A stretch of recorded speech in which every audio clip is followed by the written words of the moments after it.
ಚಿಕ್ಕಬಳ್ಳಾಪುರ ಜಿಲ್ಲೆ ಶಿಡ್ಲಘಟ್ಟ ತಾಲೂಕಿನ ಜಂಗಮಕೋಟೆ ಹೋಬಳಿ ವ್ಯಾಪ್ತಿಯ ಸಾವಿರಾರು ಎಕರೆ ಫಲವತ್ತಾದ ಭೂಮಿಯನ್ನು ಕೆಐಎಡಿಬಿಗೆ ಸ್ವಾಧೀನಪಡಿಸಿಕೊಳ್ಳುತ್ತಿರುವುದನ್ನು ಖಂಡಿಸಿ ರಾಜ್ಯ ರೈತ ಸಂಘ ಹಾಗೂ ಹಸಿರು ಸೇನೆ ವತಿಯಿಂದ ಬೆಂಗಳೂರಿನ ಫ್ರೀಡಂ ಪಾರ್ಕ್ನಲ್ಲಿ ಸಾವಿರಾರು ರೈತರ ಸಮ್ಮುಖದಲ್ಲಿ ಬೃಹತ್ ಪ್ರತಿಭಟನೆ ನಡೆಸಲಾಯಿತು.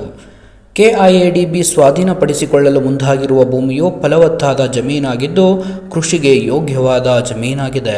ಇಲ್ಲಿ ಕೈಗಾರಿಕೆ ಸ್ಥಾಪನೆ ಬೇಡ, ಕೃಷಿಯೇ ಮುಂದುವರಿಯಲಿ ಎಂದು ಆಗ್ರಹಿಸಿದರು. ಭೂಮಿಯನ್ನು ಇವತ್ತು ಫಲವತ್ತಾದಂತಹ ಕೃಷಿ ಭೂಮಿಗೆ ನೀವು ಕೈ ಹಾಕ್ತಾ ಇದ್ದೀರಿ.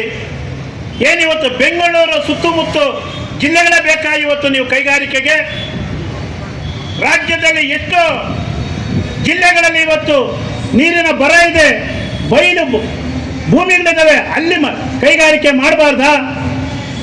ಆ ಕಾನೂನಲ್ಲಿ ಏನು ಹೇಳ್ತದೆ? ಇವತ್ತು ಕೃಷಿ ಭೂಮಿಯನ್ನು ಯಾವುದೇ ಕಾರಣಕ್ಕೂ ಕೃಷಿ ಭೂಮಿಯನ್ನು ತೆಗೆದುಕೊಳ್ಬಾರ್ದು ಅಂತೇಳಿ ನಿಮ್ಮ ಕೈಗಾರಿಕಾ ನೀತಿ ಹೇಳಲ್ವೇ?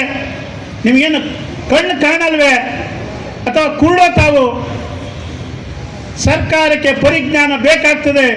ಫಲವತ್ತಾದಂತಹ ಭೂಮಿ, ಬೆಂಗಳೂರು ಸುತ್ತಮುತ್ತ ಇರುವಂತಹ ಭೂಮಿ ಬಂಗಾರಕ್ಕೆ ಹೋಲಿಕೆ ಮಾಡುವಂತಹ ಭೂಮಿ. ಇವತ್ತು ಇಂಥ ಭೂಮಿಗೆ ನೀವು ಕೈ ಹಾಕ್ತಾ ಇದ್ರಲ್ಲ, ಏನಿವತ್ತು ಕೈಗಾರಿಕಾ ಹೆಸರು ಹೇಳಿ, ಕೈಗಾರಿಕಾ ಹೆಸರು ಹೇಳಿ ಏನು ಶಾಲೆಗಳಿಗೆ ಕೊಡ್ತಾ ಇದ್ದಾರಲ್ಲ, ಇವತ್ತು ನಿಮ್ಗೇನು ಮಾನ ಮರ್ಯಾದೆ ಇಲ್ವಾ? ಇವತ್ತು ಮಲ್ಲಿಕಾರ್ಜುನ ಖರ್ಗೆ ಅವರ ಮಗನಿಗೆ ಇವತ್ತು ವಿದ್ಯಾಭ್ಯಾಸದ ವಿಚಾರದಲ್ಲಿ ನೀವು ಬೆಂಗಳೂರು ಗ್ರಾಮಾಂತರದಲ್ಲಿ ಕೊಟ್ಟಿದ್ದೀರಲ್ಲ, ಬೊಮ್ಮಾಯಿಯವರ ಮಾಜಿ ಮುಖ್ಯಮಂತ್ರಿಗಳೇ ನೀವು ಕೊಟ್ಟಿದ್ದೀರಲ್ಲ, ಇದು ಕೈಗಾರಿಕಾ ನೀತಿಯಲ್ಲಿ ಇದೆಯಾ?